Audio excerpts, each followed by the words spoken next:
नमस्कार. रामनवमी केवळ एक सण नाही तर सत्य, धर्म आणि आदर्श जीवन जगण्याची प्रेरणा देणारा पवित्र दिवस. प्रभू श्रीरामांच्या जन्मोत्सवाच्या निमित्तानं संपूर्ण वातावरण भक्तिमय आणि उत्साहानं भारून जाते. मर्यादा पुरुषोत्तम श्रीराम हे केवळ देव नाहीत तर प्रत्येकाच्या आयुष्यातील आदर्श व्यक्तिमत्व आहेत. त्यांच्या जीवनातून कर्तव्यनिष्ठा, संयम, प्रामाणिकपणा आणि नात्यांप्रती असलेली बांधिलकी शिकायला मिळते. आजच्या धावपळीच्या जीवनात देखील रामांचे विचार आपल्याला योग्य मार्ग दाखवतात. त्यांनी दाखवलेला धर्माचा मार्ग आजही तितकाच महत्त्वाचा आहे. रामनवमी हा सण आपल्याला आपल्या संस्कृतीची, परंपरेची आणि मूल्यांची आठवण करून देतो. हा दिवस म्हणजे मन, विचार आणि आचरण शुद्ध करण्याची संधी आहे. प्रभू रामांच्या कृपेने जीवनात शांतता, समाधान आणि यश प्राप्त हो, हीच प्रार्थना. माझे कोकणच्या सर्व प्रेक्षकांना रामनवमी निमित्त मनपूर्वक शुभेच्छा. वळूयात बातमीपत्राकडे. त्याआधी पाहूयात हेडलाईन्स. सिंधुदुर्ग जिल्ह्यात पेट्रोल आणि डिझेल तुटवड्याच्या अफवांमुळे नागरिकांमध्ये घबराट. सावंतवाडी शहरात पेट्रोल पंपांवर वाहनांच्या रांगा. खेड शहरात महावितरणच्या भूमिगत वीज वाहिन्या धोकादायक. घाई गडबडीत करण्यात आलेल्या भूमिगत वीज वाहिन्यांमुळे नळपाणी योजनेच्या कामात अडथळा. पनवेलमध्ये शाळा हस्तांतरणाला वेग. 51 शाळांच्या हस्तांतरणाची प्रक्रिया, निधी उपलब्ध, प्रशासनाचा दावा. आणि लोणेरे येथील डॉक्टर बाबासाहेब तंत्रशास्त्र विद्यापीठात नेतृत्व बदल. डॉक्टर रजनीश कामत यांनी स्वीकारला कुलगुरुपदाचा अतिरिक्त कार्यभार. पाहुयात सविस्तर वृत्त. सिंधुदुर्ग जिल्ह्यात पेट्रोल आणि डिझेल तुटवड्याच्या अफवांमुळे नागरिकांमध्ये घबराट पसरल्याचं चित्र पाहायला मिळत आहे. जिल्हाधिकाऱ्यांनी इंधनाचा पुरेसा साठा उपलब्ध असल्याचे स्पष्ट करत नागरिकांनी घाबरून जाऊ नये असे आवाहन केले असले तरी सावंतवाडी शहरात पेट्रोल पंपावर वाहनांच्या रांगा लागल्या. विशेषतः रात्री उशिरापर्यंत नागरिकांनी इंधन भरण्यासाठी मोठी गर्दी केल्याचं दिसून आलं. लॉकडाऊन सारखी परिस्थिती निर्माण होईल या भीतीनं वाहनधारक मोठ्या प्रमाणावर पेट्रोल पंपावर दाखल होतात. भांगले पेट्रोल पंपाचे व्यवस्थापक नितीन शिरवलकर यांनी दिलेल्या माहितीनुसार पंपावर सध्या 10 ते 13 हजार लिटर पेट्रोल उपलब्ध असून पुढील काही दिवसांसाठी पुरेसा साठा असल्याचं सांगितलंय.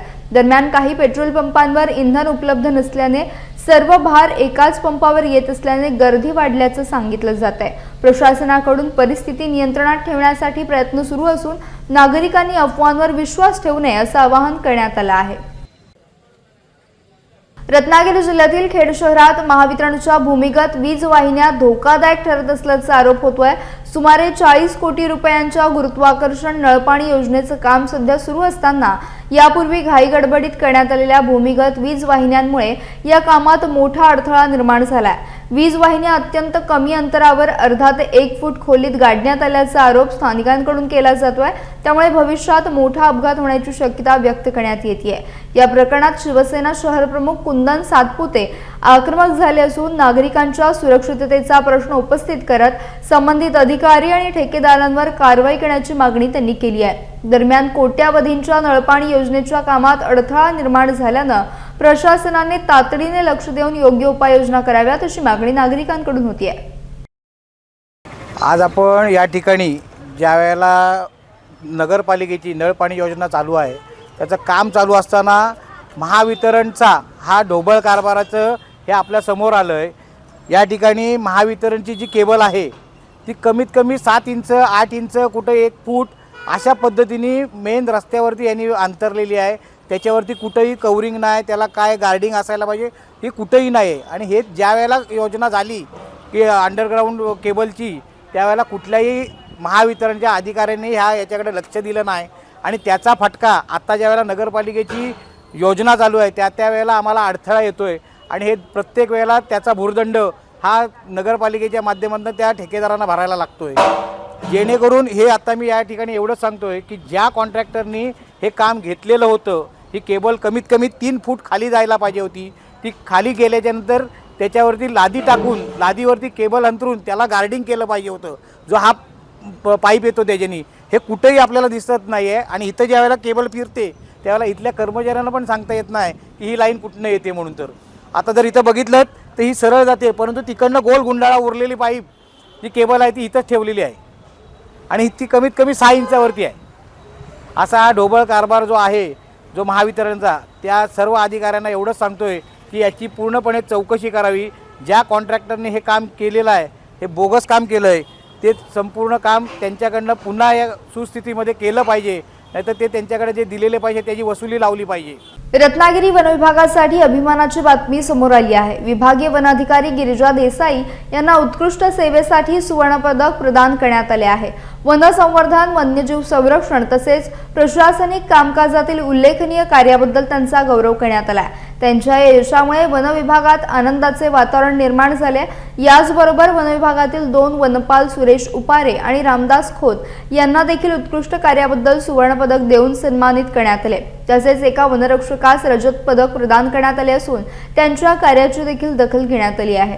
वनक्षेत्रात संवर्धन, वन्यजीव संरक्षण, आपत्कालीन परिस्थितीत केलेले काम तसेच जनजागृती उपक्रमांमधील योगदानामुळे या अधिकाऱ्यांचा सन्मान करण्यात आल्याचं सांगण्यात येत आहे. या सन्मानामुळे वन विभागातील अधिकारी आणि कर्मचाऱ्यांचा उत्साह वाढला असून पुढील काळातही संवर्धनासाठी अधिक जोमानं काम करण्याचा निर्धार व्यक्त केला जातोय.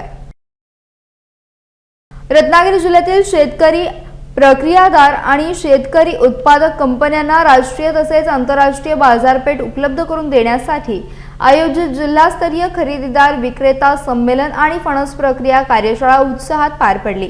कृषी विभाग आणि आत्मा यांच्या संयुक्त विद्यमाने आयोजित या संमेलनात तब्बल 5 कोटी 13 लाख रुपयांचे सामंजस्य करार करण्यात आले, ज्यामुळे जिल्ह्याच्या कृषी व्यापाराला मोठी चालना मिळणार आहे.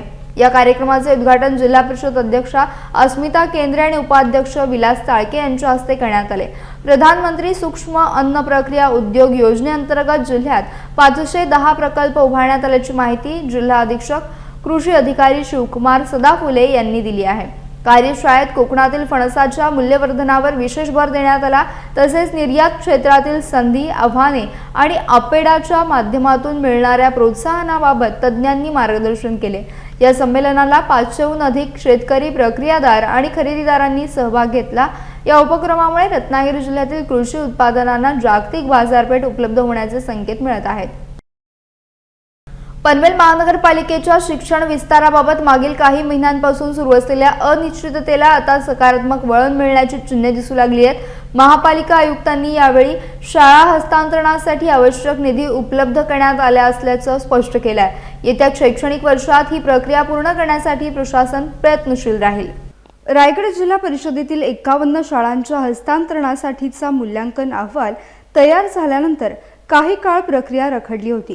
मात्र आता प्रशासनाने निधीची तरतूद करून पुढील टप्प्यांसाठी हालचाली सुरू केल्याने शिक्षण क्षेत्रात सकारात्मक वातावरण निर्माण झाले आहे. महापालिकेच्या माध्यमातून शिक्षणाची गुणवत्ता वाढवण्यावर भर दिला जाणार असून विद्यार्थ्यांना अधिक चांगल्या सुविधा, डिजिटल शिक्षण, आधुनिक वर्गखोल्या आणि पायाभूत सुविधा उपलब्ध करून देण्याचा मानस व्यक्त करण्यात आला. तर हस्तांतरणानंतर ही संख्या मोठ्या प्रमाणात वाढण्याची शक्यता आहे. शाळा हस्तांतरण पूर्ण झाल्यास पनवेलमध्ये शिक्षणाचा दर्जा उंचावण्यास मोठी मदत होणार आहे. तसेच गरजू व सर्वसामान्य कुटुंबातील विद्यार्थ्यांना गुणवत्तापूर्ण शिक्षणाची संधी मिळणार असल्याने पालकांमध्ये देखील समाधानाचं वातावरण आहे. गोरगरीब मुलांना शिक्षण मिळावे, त्यांची हेळसांड होऊ नये यासाठी आमदार प्रशांत ठाकूर यांनी रायगड जिल्हा परिषदेकडून शाळा हस्तांतरण करण्यासाठी हा निर्णय झाल्याची माहिती महापौर नितीन पाटील यांनी दिली आहे. ज्या जिल्हा परिषदेच्या शाळा पनवेल महानगरपालिकेकडे हस्तांतर होण्यासाठी अपेक्षित आहेत त्या लवकरात लवकर पूर्ण करण्यासाठी आम्ही कटिबद्ध आहोत. त्यामुळे ह्याच्यामध्ये जी काही प्रशासकीय कारवाई असेल किंवा आपण जे म्हणतात की यामध्ये जो काही निधी इकडून जिल्हा परिषदेला, महापालिकेकडनं जिल्हा परिषदेला देणे अपेक्षित आहे याची पूर्ण माहिती मी मागवतो.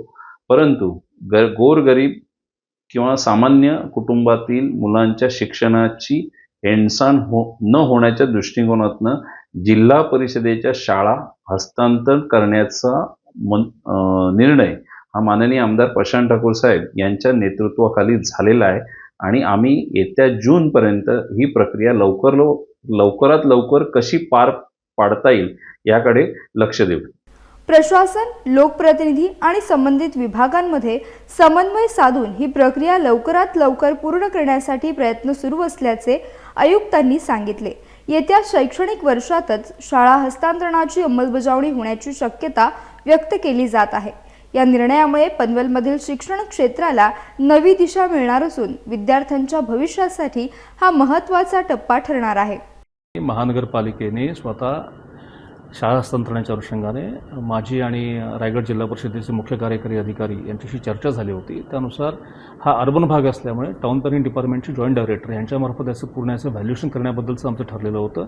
त्याचे मिनिट्स देखील आमच्या मीटिंगचे आहेत त्यामध्ये। त्यानुसार महानगरपालिकेने व्हॅल्युएशनची प्रोसेस पूर्ण केलेली आहे आणि ही संपूर्ण व्हॅल्युएशनची रक्कम महानगरपालिका आम्ही जिल्हा परिषदला आम्ही अदा करू त्यामध्ये आणि त्याच्याबद्दलची प्रोसेस आलेली आहे। ह्या वर्षीच्या पुढच्या येणाऱ्या बजेटमध्ये देखील आम्ही त्याची प्रोव्हिजन करून ठेवलेली आहे।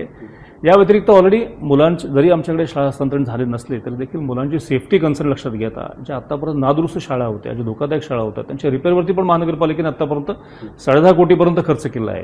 त्यामुळे या महानगरपालिकेतल्या शाळांचं दायित्व महानगरपालिका घ्यायला कधीच नाही म्हणत नाही आहे, ते आम्ही घेतोच आहोत त्यामध्ये आणि हस्तांतरणाच्या प्रोसेसला देखील आम्ही त्यामध्ये गती आणलेली आहे आणि ती लवकरच पूर्ण केली जाईल। पनवेल महानगरपालिकेचं बजेट यावर्षी अंदाजे 4.5 कोटींचं आहे। या विद्यार्थ्यांना न्याय मिळावा या भूमिकेसाठी विरोधी पक्ष काम करेल। आज 12,000 विद्यार्थी हे या शिक्षणापासून वंचित राहतात।